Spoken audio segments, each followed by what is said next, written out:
ጤና ይስጥልኝ ክቡራትና ክቡራን የዩቲዩብ ቻናል ቤተሰቦች ሰበር መረጃዎችን ይዤ ቀርብ ያለው በረከት ያሉ ሰበር መረጃዎች ዩቲዩብ ላይ ሲጫኑ ቀድሞ ለእናንተ የማስታወቂያ መልእክት ወይንም ኖቲፊኬሽን እንዲደርሷችሁ ዜናዎችንም በፍጥነት እንድትከታተሉ የዩቲዩብ ቻናሌን ሰብስክራይብ በማድረግ የደወል ምልክቷን መጫናት ዘንጉ። ወደ ሰበር መረጃው ስናቀና የአሜሪካው ፕሬዝዳንት ዶናልድ ጄ ትራምፕ ከፍተኛ የሆነ ፍጥጫ ውስጥ መግባታቸው ተሰምቷል። ለሁለት ሰዓታት በላይ የዘለቀ በኢራን ጉዳይ ላይ የተደረገ የአሜሪካ የነጩ ቤተ መንግስት የሲቹዌሽን ሩም ስብሰባ ቢጠናቀቅም ትራምፕ ግን በኢራን ላይ ይሄ ነው የተባለው ውሳኔ ማሳለፍ በከፍተኛ ሁኔታ ተስኗቸዋል ተብሏል።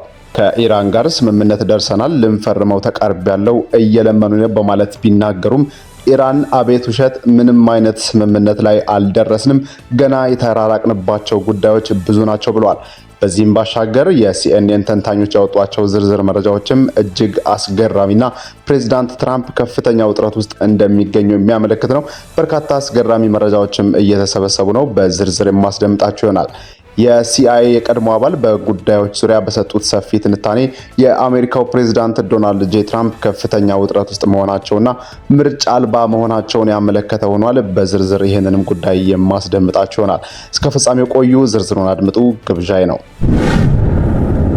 በቅድሚያም የአሜሪካው ፕሬዝዳንት ዶናልድ ጄ ትራምፕ በኢራን ጉዳይ ምርጫ ቢስ መሆናቸው ከፍተኛ ውጥረት ውስጥ እንደሚገኙ መገናኛ ብዙሃን ዘግበዋል። የአሜሪካው ታዋቂው መገናኛ ብዙሃን ዘ ኒውዮርክ ታይምስ ከፍተኛ የመንግስት ባለስልጣናትና ወታደራዊ ኃላፊዎችን ዋቢ በማድረግ ዛሬ ሌሊቱን እንዳስነበበው ፕሬዝዳንት ዶናልድ ጄ ትራምፕ በነጩ ቤተ መንግስት ዋይት ሃውስ የሲቹዌሽን ክፍል ውስጥ በኢራን ጉዳይ ለሁለት ሰዓታት ያክል የቆየ የብሔራዊ ደህንነት ስብሰባ ያጠናቀቁ ሲሆን ያለምንም ይፋዊ መግለጫ ውሳኔ ስብሰባው ተበትኗል። ምንም እንኳን ዋሽንግተን በማንኛውም ሰዓት ተሰባሪ ሊሆን የሚችል የተኩስ አቁም ስምምነት ለተጨማሪ 60 ቀናት ለማራዘም የሚያስችል ሰነድ መቃረቡን የአሜሪካው ፕሬዝዳንት ዶናልድ ጄ ትራምፕ ቢያምኑም ይፋ ቢያደርጉም በታገዱ የኢራን ገንዘብና ሀብቶች በዩራኒየም ክምችት አወጋገድና በሆርሙዝ ስትሪት አጠቃቀም ደንቦችና ማዕቀብ መነሳት ዙሪያ አሁንም ድረስ በርካታ መዋቅራዊ አለመግባባቶች እንዳልተፈቱ ስማቸው እንዳይጠቀስ የፈለጉ ከፍተኛ የአሜሪካ ባለስልጣናት አረጋግጠዋል። ትራምፕ የሚናገሩት ነገር በሙሉ ተቃራኒ ነው፣ ከኢራን ጋር የተደረሰ አንዳች ስምምነት የለም ሲሉ ነው የአሜሪካ ከፍተኛ ባለስልጣናት ለኒውዮርክ ታይምስ ጋዜጣ የተናገሩት። ይህ የአሜሪካ ሚስጥራዊ ስብሰባ የዛሬ ሌሊቱ ከመጀመሩ ከጥቂት ሰዓታት ቀደም ብሎ ፕሬዝዳንት ዶናልድ ጄ ትራምፕ በትሩዝ ሶሻል ማህበራዊ ሚዲያ ገጻቸው ላይ ባስተላለፉት አጭር መልእክት በድርድሩ ላይ የተካተቱትን ዋና ዋና ነጥቦች በመዘርዘር ስምምነቱን ለመቀበል ፍላጎት እንዳላቸው ፍንጭ ሰጥተው ነበር። ትራምፕ ባስተላለፉት መልእክት ኢራን በጭራሽ የኒውክሌር መሳሪያ ወይንም ፈንጂ እንዳታለማ በጽኑ መስማማት እንዳለባት ገልጸው አክለውም ስልታዊ የሆነው የሆርሙዝ ባህር መተላለፊያን ያለምንም አገልግሎት ታሪፍ ወይም ክፍያ ለዓለም አቀፍ የንግድ መርከቦች ልክ እንደዚህ ቀደሙ በሁለቱም አቅጣጫ በአስቸኳይ ክፍት መሆን እንዳለበት ፕሬዝዳንት ትራምፕ የገለጹ ሲሆን ከኢራን ጋር በሁሉም ጉዳይ ላይ ተስማምተናል፣ ባጠረ ሰዓታት ውስጥ ስምምነቱ ይፈረማል ሲሉ በማህበራዊ ትስስር ገጻቸው ጽፈው ነበር። ትራምፕ በማስከተልም በእኔ አስደናቂና ታሪካዊ የባህር ላይ ወታደራዊ እገዳ ምክንያት በሆርሙዝ ስትሪት ውስጥ ታስረው የቆዩ መርከቦች በሙሉ እገዳው በአሁኑ ሰዓት በሚነሳ በመሆኑ ወደ የቤታቸው በሰላም መመለስ ይችላሉ፣ እድሜ ለኔ ምስጋናም ለኔ ይገባል ሲሉ በማህበራዊ ሚዲያ ገጻቸው ላይ ጽፈዋል። ይህ የትራምፕ መግለጫ የሚያሳየው አሜሪካ ስምምነቱን እንደ ትልቅ ዲፕሎማሲያዊ ድል ለመቁጠርና በዓለም አቀፍ ገበያ ላይ የተፈጠረውን የነዳጅ ዋጋ ንረት ለማርገብ ያላትን ጽኑ ፍላጎት ነው ሲሉ ተንታኞች ገልጸዋል። ትራምፕ ከኢራን ጋር ስምምነት ሊደርስ ነው፣ ሊፈራረም ነው፣ አሁን የመጨረሻው የኔ ፍርማ ብቻ እየተጠበቀ ነው የሚሉ መግለጫ የሰጡ ቢሆንም ኢራን ግን ሁሉንም ነገር አፈር ከድሜ አብልተዋለች። ኢራን ሌሊቱን ባወጣችው መግለጫ እንዳስታወቀችው ከሆነ ከአሜሪካ ጋር የተደረሰ ምንም አይነት ስምምነት የለም። እንደ ሁልጊዜው አሜሪካ ስለ ኢራን ስታወራ ስለ የትኛው ኢራን እንደምታወራ አይገባንም። በዓለም ላይ ያለችው ሉዓላዊት ኢራን አንድ ናት ብለዋል። በዚህም ከአሜሪካ ጋር የተደረሰ ምንም አይነት ስምምነት የለም፣ እንዲያውም ስምምነቱ የሚፈረም አይመስልም፣ ምክንያቱም ፍላጎታችን እየተራራቀ ነው ስትል ኢራን ገልጻለች። የኢራን እስላማዊ አብዮታዊ ዘብ አርቲጂ የቅርብ ልሳን የሆነው የፋርስ ዜና ወኪል ለጉዳዩ ቅርበት ያላቸው ተአማኒ ወታደራዊ ምንጮችን ጠቅሶ ባወጣው አስቸኳይ የዛሬ ሌሊት መግለጫው የፕሬዝዳንት ዶናልድ ጄ ትራምፕ የአንድ ወገን መግለጫዎችን ሙሉ በሙሉ ውድቅ የሆኑና ፈጽሞ ፈጽሞ ከእውነታው የራቁ ናቸው ብሏል። የፋርስ ዜና ወኪል እንደሚለው ከሆነ የመግባቢያ ስምምነቱ በኢራን ከፍተኛ የውሳኔ ሰጪ አካላት ዘንድ በመጨረሻ የማይጸድቅ ምዕራፍ ላይ የሚገኝ ነው በሚል የተገለጸ ነገር በራሱ ስህተት ነው ብለውታል። እስካሁን ድረስ ምንም አይነት የመጨረሻ ይፋዊ ውሳኔ በኢራን በኩል አልተሰጠም ባይ ናቸው። የኢራን ወታደራዊ ምንጮች ፕሬዝዳንት ትራምፕ እውነተኛ ያልሆነ የተፈበረከ እድል ለማንጸባረቅና ስምምነቱን ይፋዊ ጽሑፍ ሙሉ በሙሉ በማዛባት ከሰዋል። እንደ ኢራን ስትራቴጂካዊ አቋም ከሆነ የአሜሪካ ህገወጥ የባህር ላይ እገዳ ሙሉ በሙሉ ከተነሳ በኋላ ኢራን የሆርሙዝ የባህር መተላለፊያን እንደገና የምትከፍተው አሜሪካ እንደምትፈልገው እንደዚህ ቀደሙ ሳይሆን ራሷ በምታወጣውና በምትወስነው የባህር ላይ ስርዓትና አቀማመጥ መሰረት ብቻ ነው ብለዋል። ይህ አዲስ አቀማመጥ ደግሞ በባህር መተላለፊያው ላይ የሚያልፉ መርከቦች ጥብቅ ቁጥጥርና ፍተሻ ማካሄድ፣ የአገልግሎት መስጠትና የሀገሪቱን ብሔራዊ ደህንነት መወሰን የሚያስችሉ ውሳኔዎች ላይ ያካተተ ነው ብለውታል። የፋርስ ዜና ወኪል አክሎም እንደዘገበው በመግባቢያ ስምምነቱ መሰረት በመጀመሪያው ምዕራፍ ምዕራባውያን ባንኮች ታግደው የነበሩ 12 ቢሊዮን የአሜሪካን ዶላሮች የኢራን ገንዘብ በአስቸኳይ ያለምንም ቅድመ ሁኔታ ለኢራን በአሜሪካ ይለቀቃል ብለዋል። ይህ ገንዘብ ሙሉ በሙሉ ሳይከፈል ምንም አይነት ተጨማሪ ድርድር እንደማይከናወን የኢራን ምንጮች አስረግጠው ተናግረዋል። ይህ የኢራን አቋም እንደ ኢራን የታገደውን ገንዘብ ልታገኝ የምትችለው የመጨረሻው የኒውክሌር ስምምነት ሲጠናቀቅ ብቻ ነው ከሚለው የአሜሪካ ባለስልጣናት ይፋዊ አቋም ጋር ፍጹም የሚጋጭና ትራምፕንም ከፍተኛ ጫና ውስጥ የሚከታቸው ነው። ተንታኞች እንደሚሉት አሁን የአሜሪካው ፕሬዝዳንት ዶናልድ ጄ ትራምፕ ምርጫ የለሽ ፕሬዝዳንት ሆነዋል። ጦርነቱን ከተከፈተ በኋላ ምርጫ የሌለውና ውስብስብ ሁኔታ ውስጥ ገብተዋል። ለመወሰን የተቸገሩበት የተጨነቁበት በርካታ ነገሮች አሉ በማለት ይገልጻሉ።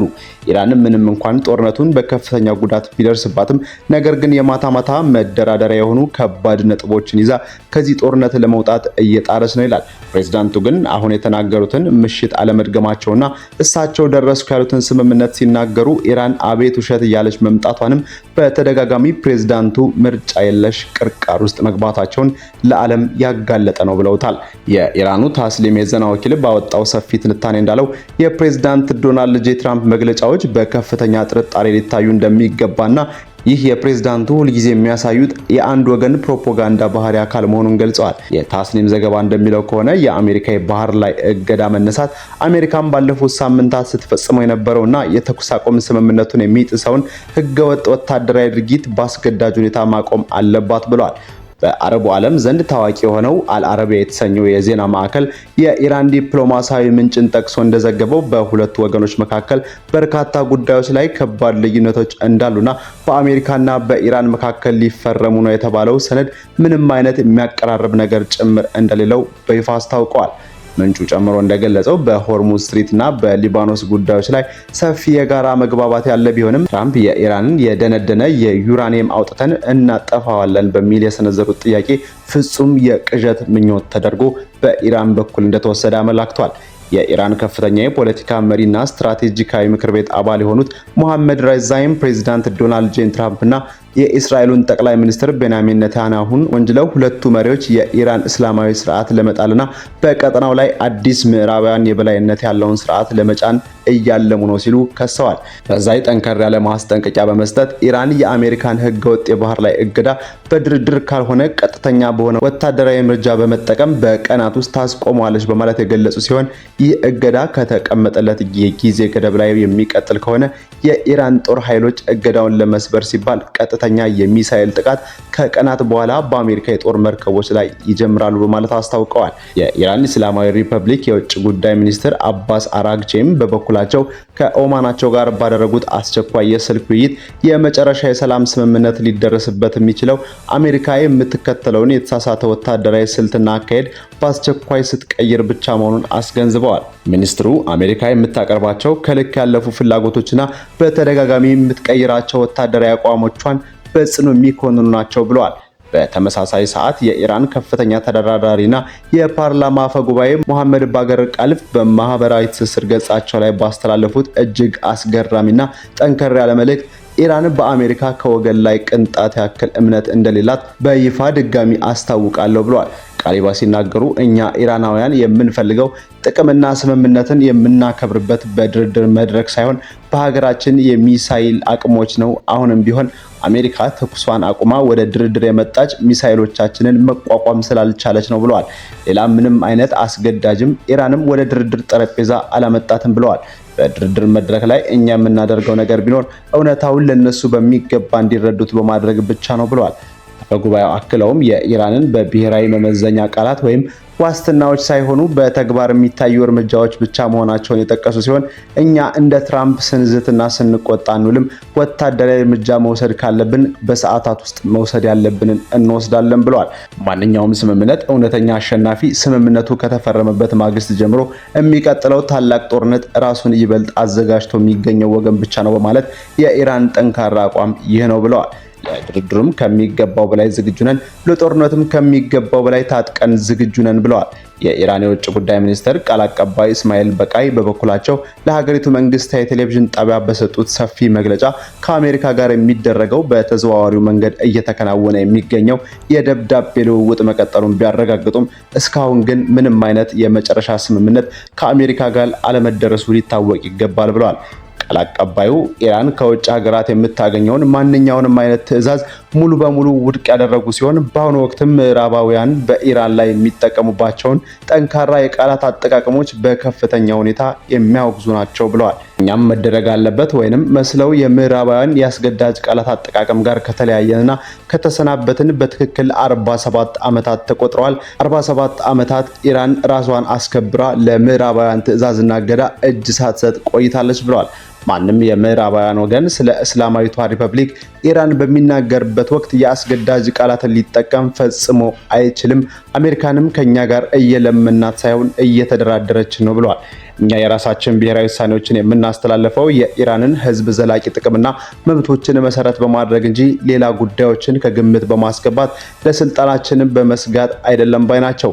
ቃል አቀባዩ የፕሬዝዳንቱን ትናንት የባህር ላይ እገዳውን በመነሳት በተመለከተ የሰነዘሩት ሀሳብ ህገወጥ ድርጊት ማቆም መሆኑን ጠቅሰው እነርሱ በተግባር የገቡት ቃል መፈጸም ጥቅማቸውንም ወይም ይህ መግለጫ ተራ የፖለቲካ ፕሮፓጋንዳ መሆኑን ወደፊት ባጠሩ ቀናት ሂደት የምናይ ይሆናል ብለዋል። ይህን እርምጃ የሚወስዱ ከሆነ ትራምፕ ከሳምንታት በፊት የጀመሩትና ከመጀመሪያው ሊፈርሙት የማይፈልጉትን ታላቅ ህገወጥ ወታደራዊ ስህተት አረሙ ማለት ብቻ ነው ብለዋል። ትራምፕ የባህር ላይ እገዳውን አነሳለሁ ብለው ከሰዓታት በፊት ተናግረዋል። ይህንን የሚያደርጉ ከሆነ በቀጣይ የምናያቸው ይሆናል። ይህ ግን ልክ እንደ ቸርነት ወይም እንደወሰዱ ታላቅ እርምጃ ሳይሆን ወታደራዊ ከበባ፣ ህገወጥ የሆነን ስራ ራሳቸው እንዳቀቡ ይቁጠሩት ብለዋል። በመጨረሻም የኢራን ዋና ትኩረት በአሁኑ ወቅት ጦርነቱ በአስቸኳይ ማቆም ላይ ብቻ መሆኑን ከኒኩሌር ጉዳይ ጋር በተያያዘ በአሁኑ ወቅት ምንም አይነት ድርድር እየተከናወነ እንዳልሆነ እንዲሁም ምንም አይነት ድርድር በኒኩሌር ጉዳይ ኢራን ከአሜሪካ ጋር እንደማታደርግ ገልጸዋል። ይህ በእንዲህ እንዳለ እንደ CNN ባሉ ለመገናኛ ብዙሃን ወደ አሾለኩት መረጃ ስናልፍ የአሜሪካ ማዕከላዊ ስለላ ድርጅት CIAም ከፍተኛ ባለስልጣን የሆኑት ለአልጀዚራ የዜና ወኪል በሰጡት ልዩ ትንታኔ መረጃ ፕሬዝዳንት ዶናልድ ጄ ትራምፕ ባለፉት ሳምንታት በሙሉ በአሜሪካ ሕዝብ ዘንድ የፖለቲካ ድጋፍ ለማግኘት ሲሉ ብቻ ከኢራን ጋር የሚደረገውን ስምምነት በአስቸኳይ እንደሚጠናቀቅ በተደጋጋሚ በመግለጽ ከፍተኛ የፕሮፓጋንዳ የማጋነን ዘመቻ ሲያደርጉ መቆየታቸውን ይፋ አድርገዋል። እንደ ስለላ ባለሙያው ትንታኔ ከሆነ ዋናው ፈተና የሚመነጨው የኢራን ከፍተኛ አመራሮች በሁለት የተለያዩ ድምጾች እየተናገሩ መሆናቸው ነው ብለዋል። አንደኛው ድምጽ የዓለም አቀፉ ማህበረሰብና ለድርድር መድረኩ የሚቀርብ የዲፕሎማሲያዊ ንግግር ሲሆን ሁለተኛው ደግሞ ለገዛ ሀገራቸው ህዝብና ለጦር ኃይሉ የሚተላለፍ እጅግ ጠንካራና የማይተገበር ወታደራዊ መመሪያ ነው ብለዋል። በመሆኑም የኢራን እውነተኛ ስልታዊ መልእክቶች በሚገባ መረዳት ለአሜሪካ እጅግ አስቸጋሪ ፈተና ሆኖባታል ብለዋል። በዚህ ሰዓትም የዲፕሎማሲውን መስመር ለማስቀጠል የአሜሪካ የውጭ ጉዳይ ሚኒስትር ማርኮ ሩቢዮ ከፓኪስታን የውጭ ጉዳይ ሚኒስትር ኢሻቅ ዳር ጋር በአስቸኳይ ተገናኝተው መክረዋል። ፓኪስታን በዋሽንግተንና በቴህራን መካከል የሚደረገውን ይህን እጅግ ውስብስብና ሚስጥራዊ ድርድር በዋና አደራዳሪነት የምትመራ ሀገር በመሆኗ የሚኒስትሮቹ ስብሰባ ስምምነቱን ከውድቀት ለመታደግ የተደረገ የመጨረሻ ጥረት ተደርጎ ተወስዷልም ተብሏል። ወደ CNN ትንታኔ ስናቀና ደግሞ የአሜሪካው መገናኛ ብዙሃን ኬብል ኒውስ ኔትወርክ ወይም CNN የፖለቲካ ተንታኞች ባወጡት ሰፊና ጥልቅ የምርመራ ጽሑፍ በፕሬዝዳንት ዶናልድ ጄ ትራምፕ ድል አድራጊነት የማስታወቂያ ዘመቻና በድርድር መድረኩ ላይ ያለው እውነታ መካከል ታላቅና ሰፊ ስትራቴጂካዊ ገደል መኖሩን በይፋ አረጋግጠዋል።